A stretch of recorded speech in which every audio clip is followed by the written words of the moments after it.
दोस्तों, Madhya Pradesh high court का एक ऐतिहासिक जजमेंट आया है ऑडियो एविडेंस के ऊपर, जहां पर सवाल ये था कि जब डाइवोर्स केस होता है तो क्या वहां पर अपने लाइफ पार्टनर की प्राइवेट ऑडियो रिकॉर्डिंग को एविडेंस के तौर पर कोर्ट में पेश किया जा सकता है या फिर नहीं। इसी के ऊपर ये जजमेंट है।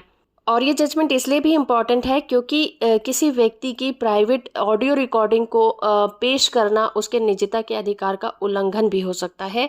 इसी के ऊपर कोर्ट को फैसला करना था। इस केस में पति ने अपनी पत्नी की एक ऑडियो रिकॉर्डिंग एविडेंस के तौर पर कोर्ट में पेश की थी। यहाँ पर जो याचिकाकर्ता महिला है, उन्होंने इसी बात को चैलेंज किया था कि ये उनके निजता के अधिकार का उल्लंघन किया गया है।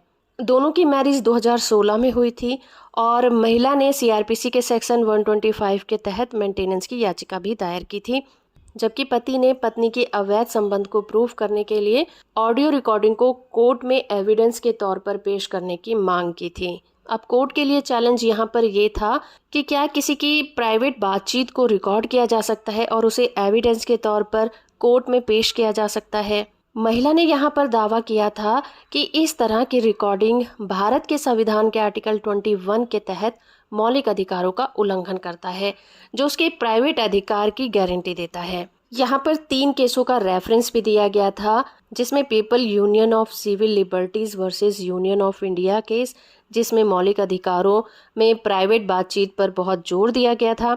दूसरा केस था आशा लता सोनी वर्सेस दुर्गेश सोनी, जो कि मैरिज लाइफ में भी प्राइवेसी बनाए रखने पर जोर देता है। और तीसरा केस नेहा वर्सेस विभोर गर्ग केस, जहां पर इस बात पर जोर दिया गया था कि किसी की भी प्राइवेसी का उल्लंघन नहीं किया जा सकता।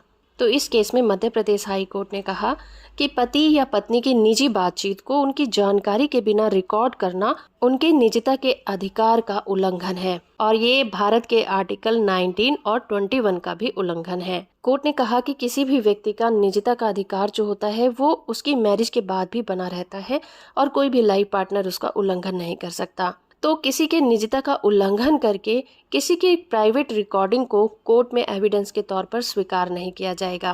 कोर्ट ने कहा कि किसी भी व्यक्ति के जो मौलिक अधिकार हैं वो हर कानून से ऊपर है और किसी भी हालत पे उसके मौलिक अधिकार का उल्लंघन नहीं किया जा सकता। तो इस तरह से मध्य प्रदेश हाई कोर्ट ने निचली कोर्ट के आदेशों को रद्द कर दिया और महिला की याचिका को स्वीकार कर लिया। जजमेंट की PDF कॉपी का लिंक आपको नीचे डिस्क्रिप्शन में मिल जाएगा, आप वहां से इसे डाउनलोड कर सकते हैं।